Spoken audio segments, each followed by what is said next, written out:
여름장이란 애시당초 글러서 해는 아직 중천에 있건만 장파는 쓸쓸하고 더운 햇발이 버려놓은 전 휘장 밑으로 등줄기를 훅훅 볶는다. 마을 사람들은 거지반 돌아간 뒤요. 팔리지 못한 나무꾼 패가 길거리에 궁식거리고들 있으나 석유병이나 받고 고깃말이나 사면 족할 이 축들을 바라보고 언제까지든지 버티고 있을 법은 없다. 춥춥스럽게 날아드는 파리떼도 장난꾼 각다기들도 귀치 않다. 억뚝배기요 왼손잡이인 트집전의 허생원은 기어코 동업의 조선달에게 낚아보았다. 그만 거둘까? 잘 생각했네. 아이 봉평장에서 한 번이나 흐뭇하게 사본 일이 있을까? 내일 대화장에서나 한몫 벌여야겠네. 오늘 밤은 밤을 새서 걸어야 될걸? 달이 뚜렸다. 절렁절렁 소리를 내며 조선달은 그날 번 돈을 따지는 것을 보고 허생원은 말뚝에서 넓은 휘장을 걷고 버려놓았던 물건을 거두기 시작하였다.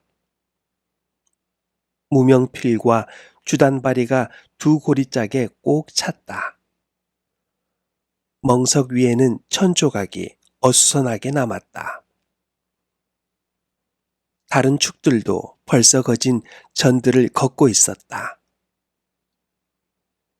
약바르게 떠나는 패도 있었다. 어물장수도 땜장이도 엿장수도 생강장수도 꼴들이 보이지 않았다. 내일은 진부와 대화의 장이 선다.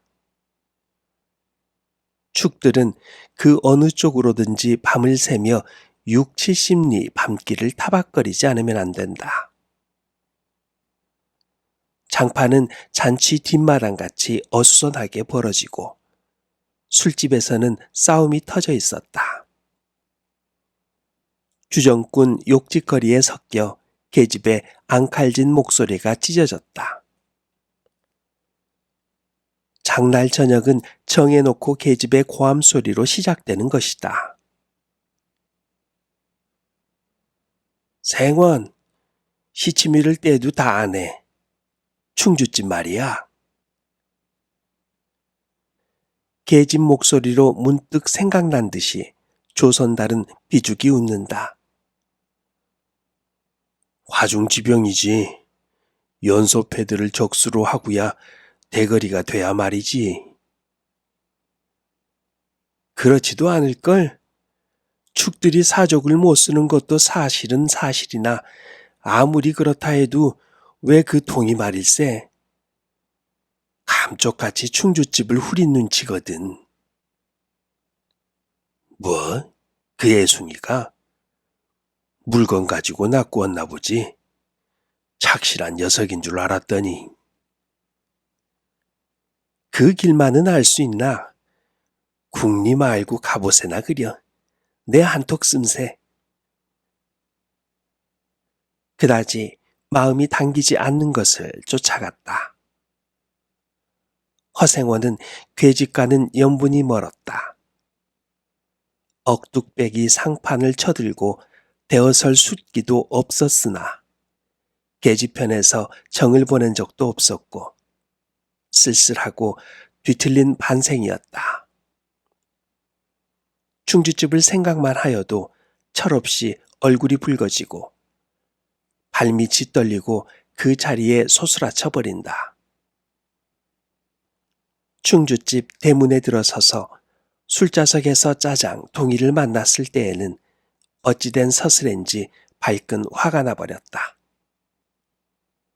상 위에 붉은 얼굴을 쳐들고 제법 계집과 농탕 치는 것을 보고서야 견딜 수 없었던 것이다. 녀석이 제법 난질꾼인데 꼴사납다. 머리에 피도 안 마른 녀석이 낮부터 술 처먹고 계집과 농탕이야. 장돌뱅이 망신만 시키고 돌아다니누나. 그 꼴에 우리들과 한몫 보자는 셈이지. 동이 앞에 막아서면서부터 책망이었다. 걱정도 팔자요 하는 듯이 빤히 쳐다보는 상기된 눈망울에 부딪힐 때 결김에 따기를 하나 갈겨주지 않고는 베길 수 없었다. 동이도 화를 쓰고 팩하게 일어서기는 하였으나 허생호는 조금도 동색하는 법이 없이 마음먹은 대로 다치거렸다. 에이, 어디서 주워먹은 선머슴인지 모르겠지만 내게도 아비애미는 있겠지. 그 사나운 꼴 보면 마음 좋겠다. 장사란 탐탁하게 해야 되지 계집이 다 뭐냐. 나가거라. 냉큼 꼴 치워. 그러나 한마디도 대거리하지 않고 하염없이 나가는 꼴을 보려니 도리어 치근히 여겨졌다. 아직도 서름서름한 사이인데 너무 과하지 않았을까 하고 마음이 섬뜩해졌다. 주제도 넘지. 같은 술 손님이면서도 아무리 젊다고 자식 낳게 된 것을 붙들고 치고 닦아셀 것은 무엇야, 원. 충주집은 입술을 쭝긋하고 술 붓는 솜씨도 거칠었으나 젊은 애들한테는 그것이 약이 된다고 하고 그 자리는 조선달이 얼버무려 넘겼다. 네, 녀석한테 반했지? 애송이 빨면 죄된다. 한참 법석을 친 후이다. 담도 생긴 데다가 웬일인지 흠뻑 취해보고 싶은 생각도 있어서 허생원은 주는 술잔이면 거의 다 들이켰다. 거나해짐에 따라 계집 생각보다도 동희의 뒷일이 한결같이 궁금해졌다. 내 꼴에 계집을 가로채서니 어떡할 작정이었누 하고 어리석은 꼬락서니를 모질게 책망하는 마음도 한편에 있었다. 그렇기 때문에 얼마나 지난 뒤인지 동희가 헐레벌떡거리며 황급히 부르러 왔을 때에는 마시던 잔을 그 자리에 던지고 정신없이 허덕이며 충주집을 뛰어나간 것이다. 생원, 당나귀가 발을 끊고 야단이에요. 각다기들 장난이지 필연코. 짐승도 짐승이려니와 동희의 마음씨가 가슴을 울렸다. 뒤를 따라 장판을 다름질하려니 거슴칠해한 눈이 뜨거워질 것 같다. 불악스러운 녀석들이라 어쩌는 수 있어야지요. 나귀를 몹시 구는 녀석들은 그냥 두지 않을걸. 반평생 같이 지내온 짐승이었다. 같은 주막에서 잠자고 같은 달빛에 젖으면서 장에서 장으로 걸어다니는 동안에 10년의 세월이 사람과 짐승을 함께 늙게 하였다. 가스러진 목 뒤 털은 주인의 머리털과도 같이 바스러지고 개진개진 젖은 눈은 주인의 눈과 같이 눈곱을 흘렸다. 몽당비처럼 짧게 슬리운 꼬리는 파리를 쫓으려고 기껏 휘저어 보아야 벌써 다리까지는 닿지 않았다. 달아 없어진 굽을 몇 번이나 도려내고 새 철을 신겼는지 모른다. 굽은 벌써 더 자라기는 틀렸고 달아버린 철 사이로 피가 빼지시 흘렀다. 냄새만 맡고도 주인을 분간하였다. 호소하는 목소리로 야단스럽게 울며 반겨한다. 어린아이를 달래듯이 목덜미를 어루만져주니 나귀는 코를 벌름거리고 입을 투르르 거렸다. 콧물이 튀었다. 허생원은 짐승 때문에 속도 무던히는 썩였다. 아이들이 장난이 심한 눈치여서 땀밴 몸뚱어리가 부들부들 떨리고 좀채 흥분이 식지 않은 모양이었다. 굴레가 벗어지고 안장도 떨어졌다. 요 몹쓸 자식들 하고 허생원은 호령을 하였으나 패들은 벌써 주랭랑을 놓은 뒤요. 몇 남지 않은 아이들이 호령에 놀라 비슬비슬 멀어졌다. 우리들 장난이 아니오. 암놈을 보고 저 혼자 발광이지. 코울리게 한 녀석이 멀리서 소리를 쳤다. 에이, 그 녀석 말투가. 김첨지 당나귀가 가버리니까 온통 흙을 차고 거품을 흘리면서 미친 소같이 날뛰는 걸 꼴이 우스워 우리는 보고만 있었다우. 배를 좀 보시지. 아이는 앙토라진 투로 소리를 치며 깔깔 웃었다. 허생원은 모르는 결에 낯이 뜨거워졌다. 무시선을 막으려고 그는 짐승의 배 앞을 가리어 서지 않으면 안 되었다. 늙은 주제에 암샘을 내는 셈이야. 저놈의 짐승이. 아이의 웃음소리에 허생원은 주춤하면서 기어코 견딜 수 없어 채찍을 들더니 아이를 쫓았다. 에이, 쫓으려거든 쫓아보지. 왼손잡이가 사람을 때려. 줄다름에 달아나는 곽다귀에는 당하는 재주가 없었다. 왼손잡이는 아이 하나도 후릴 수 없다. 그만 채찍을 던졌다. 술기도 돌아 몸이 유난스럽게 화끈거렸다. 그만 떠나세. 녀석들하고 어울리다가는 한이 없어. 장판의 곽다귀들이란 어른보다도 더 무서운 것들인걸. 조선달과 동이는 각각 제 나귀에 안장을 얹고 짐을 싣기 시작했다. 해가 꽤 많이 기울어진 모양이었다. 드팀점 장도리를 시작한 지 20여 년이나 되어도 허생원은 봉평장을 빼놓은 적은 드물었다.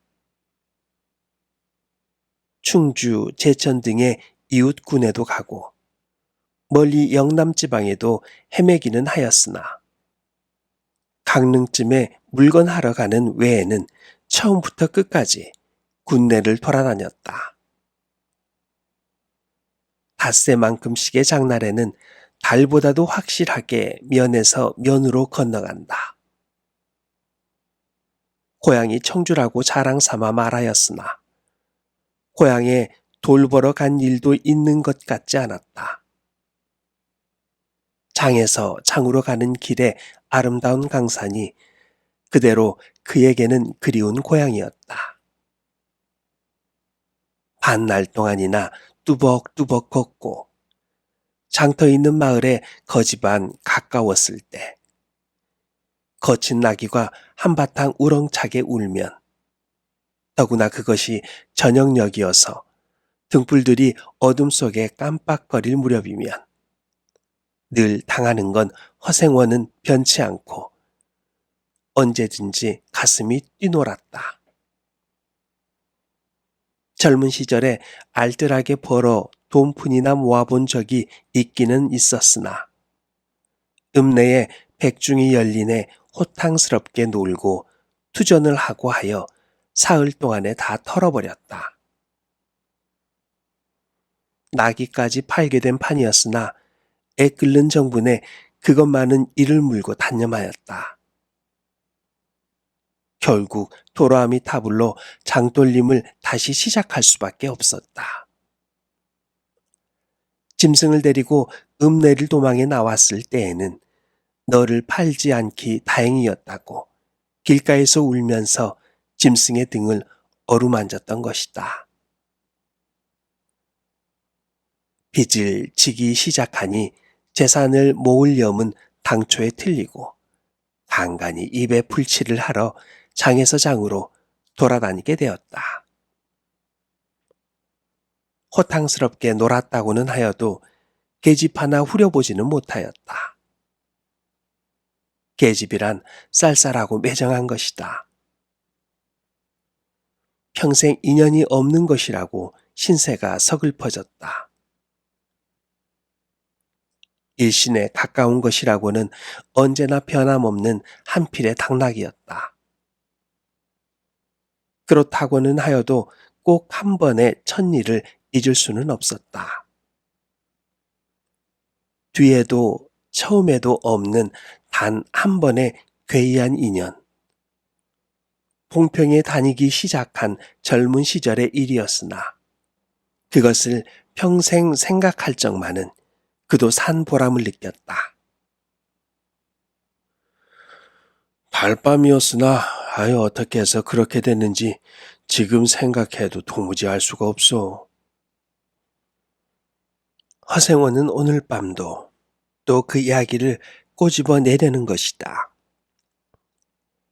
조선단은 친구가 된 이래 귀에 못이 박히도록 들어왔다. 그렇다고 실증을 낼 수도 없었으나 허생원은 시치미를 떼고 되풀이 할 대로 되풀이 하고야 말았다. 달밤에는 그런 이야기가 격에 맞거든. 조선달편을 바라보았으나 물론 미안해서가 아니라 달빛에 감동하여서였다. 이지러 늦었으나 보름을 갓 지난 달은 부드러운 빛을 흐뭇이 흘리고 있다. 대화까지는 80리의 밤길. 고개를 둘이나 넘고 개울을 하나 건너고 벌판과 산길을 걸어야 된다. 길은 지금 긴 사너리에 걸려 있다. 밤중을 지난 무렵인지 죽은 듯이 고요한 속에서 짐승 같은 달의 숨소리가 손에 잡힐 듯이 들리며 콩포기와 옥수수 잎새가 한층 달에 푸르게 젖었다. 사너리는 온통 메밀밭이어서 피기 시작한 꽃이 소금을 뿌린 듯이 흐뭇한 달빛에 숨이 막힐 지경이었다. 붉은 대공이 향기같이 애잔하고 나귀들의 걸음도 시원하다. 길이 좁은 까닭에 세 사람은 나귀를 타고 외줄로 늘어섰다. 방울소리가 시원스럽게 딸랑딸랑 메밀밭계로 흘러간다. 앞장선 허생원의 이야기 소리는 꽁무니에 선 동이에게는 확적히는 안 들렸으나 그는 그대로 개운한 제멋에 적적하지는 않았다.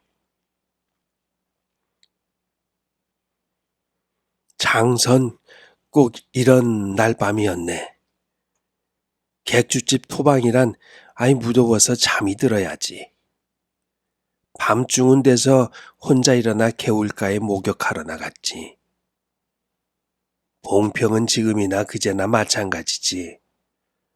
보이는 곳마다 메밀밭이어서 개울가가 어디 없이 하얀 꽃이야.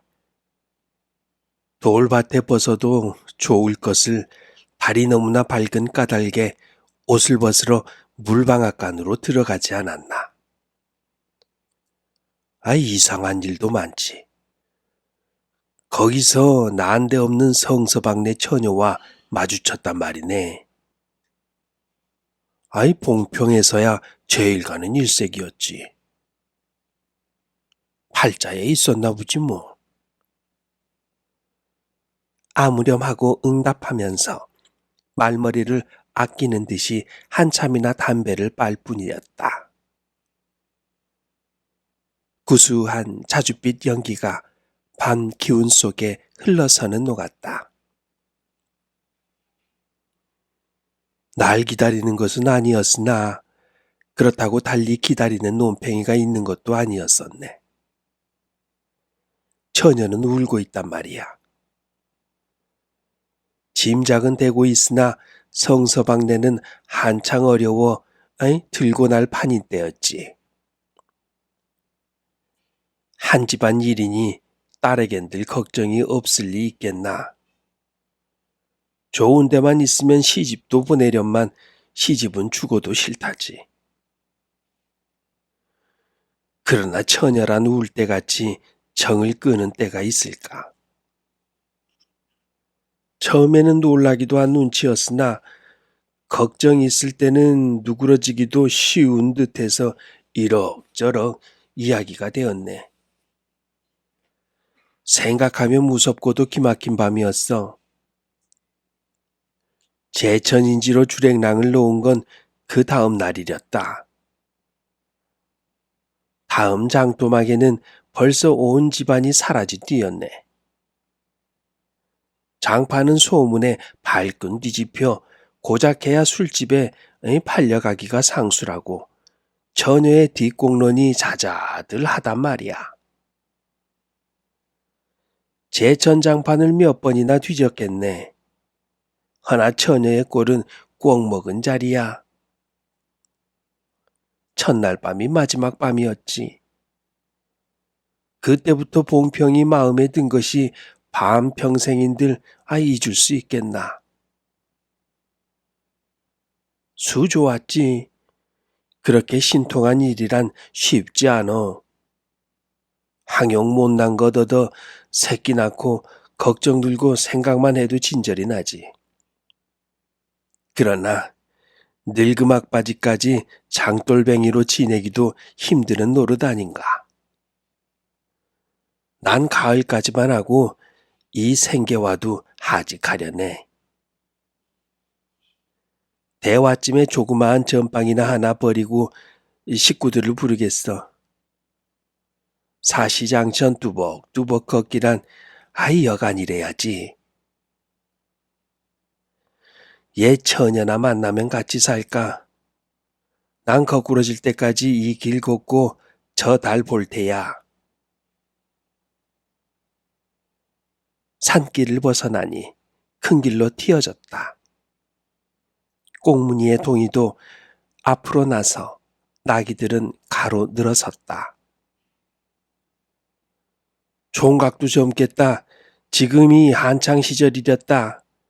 충주집에서는 그만 실수를 해서 그 꼴이 되었으나 섭게 생각 말게. 천만에요. 되려 부끄러워요. 계집이란 지금 웬 제격인가요? 자나깨나 어머니 생각뿐인데요. 허생원의 이야기로 실심해한 끝이라 동희의 어조는 한풀 수그러진 것이었다. 아비엄이란 말에 가슴이 터지는 것도 같으나 제겐 아버지가 없어요. 피부지라고는 어머니 하나뿐인걸요. 돌아가셨나? 당초부터 없어요. 그런 법이 세상에. 생혼과 선달이 야단스럽게 껄껄들 웃으니 동희는 정색하고 우길 수밖에는 없었다. 부끄러워서 말하지 않으려 했으나 정말이에요. 제천촌에서 달도 차지 않은 나이를 낳고 어머니는 집을 쫓겨났죠. 우스운 이야기지만 그렇기 때문에 지금까지 아버지 얼굴도 본 적이 없고 있는 고장도 모르고 지내와요. 고개가 앞에 놓인 까닭에 세 사람은 나귀를 내렸다. 둔덕은 험하고 입을 벌리기도 대근하여 이야기는 한동안 끊어졌다. 나귀는 건듯하면 미끄러졌다. 허생원은 숨이 차 몇 번이고 다리를 쉬지 않으면 안 되었다. 고개를 넘을 때마다 나이가 알렸다. 동이 같은 젊은 축이 그지없이 부러웠다. 땀이 등을 한바탕 쭉 씻어내렸다. 고개 너머는 바로 개울이었다. 장마에 흘러버린 널다리가 아직도 걸리지 않은 채로 있는 까닭에 벗고 건너야 되었다. 고이를 벗어 띠로 등에 얽어매고 반 벌거숭이의 우스꽝스러운 꼴로 물속에 뛰어들었다. 금방 땀을 흘린 뒤였으나 밤물은 뼈를 질렀다. 그래 대체 기르긴 누가 기르고? 어머니는 하는 수 없이 의부를 얻어가서 술 장사를 시작했죠. 술이 고래래서 의부라고 전 망난이에요. 철들어서부터 맞기 시작한 것이 하룬둘 편한 날이 있을까. 어머니는 말리다가 채이고 맞고 칼부림을 당하고 하니 뭐 집골이 무엇겠소. 18살 때 집을 뛰쳐나와서 이 짓이죠. 총각 낯새론 동이 무던하다고 생각했더니 듣고 보니 딱한 신세로군. 물은 깊어 허리까지 찼다. 속 물살도 어지간히 센 데다가 발에 채이는 돌멩이도 미끄러워 금시에 훌칠 듯 하였다. 나귀와 조선달은 재빨리 거의 건넜으나 동이는 허생원을 붙드느라고 두 사람은 훨씬 떨어졌다. 모친의 친정은 원래부터 제천이었던가? 웬걸요. 시원스리 말은 안 해주나 봉평이라는 것만은 들었죠. 봉평? 그래 그 아비의 성은 무엇이고? 알 수 있나요? 도무지 듣지도 못했으니까요. 그렇지. 하고 중얼거리며 흐려지는 눈을 까물까물하다가 허생원은 경망스럽게도 발을 헛디디었다. 앞으로 꼬꾸라지기가 바쁘게 몸체 풍덩 빠져버렸다. 허우적거릴수록 몸을 걷잡을 수 없어 동이가 소리를 치며 가까이 왔을 때에는 벌써 퍽이나 흘렀었다. 옷째 쫄딱 젖으니 물에 젖는 개보다도 참혹한 꼴이었다. 동이는 물속에서 어른을 해깝게 업을 수 있었다. 젖었다고는 하여도 여인 몸이라 장정 등에는 오히려 가벼웠다. 이렇게까지 해서 안 됐네. 내 오늘은 정신이 빠진 모양이야. 염려하실 것 없어요. 그래 모치는 아비를 찾지 않은 눈치지? 늘 한번 보고 싶다고는 하는데요. 지금 어디 계신가? 의부와도 갈라져서 제천에 있죠. 가을에는 봉평에 모셔오려고 생각 중인데요. 이를 물고 벌면 이럭저럭 살아갈 수 있겠죠. 아무렴 기특한 생각이야. 가을이랬다. 동이의 탐탁한 등어리가 뼈에 사무쳐 따뜻하다. 물을 다 건넜을 때에는 도리어 서글픈 생각에 좀 더 엎였으면도 하였다.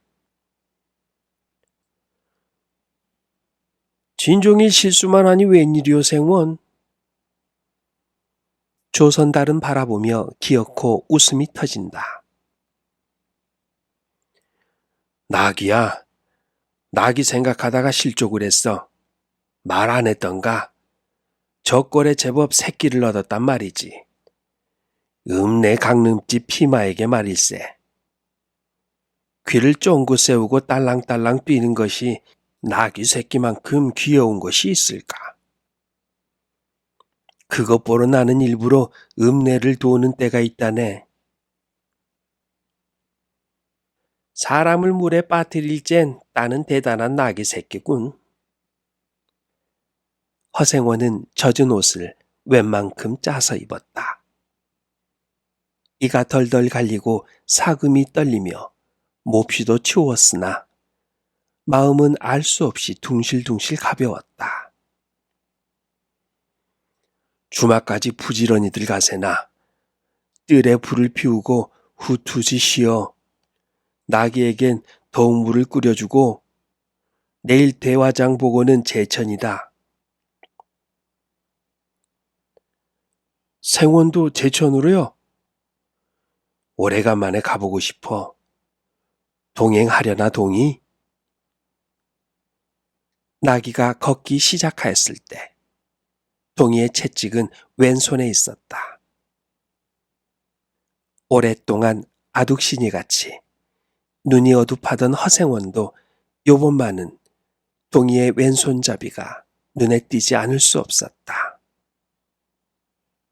걸음도 헷갑고 방울소리가 밤벌판에 한층 청청하게 울렸다. 달이 어지간히 기울어졌다.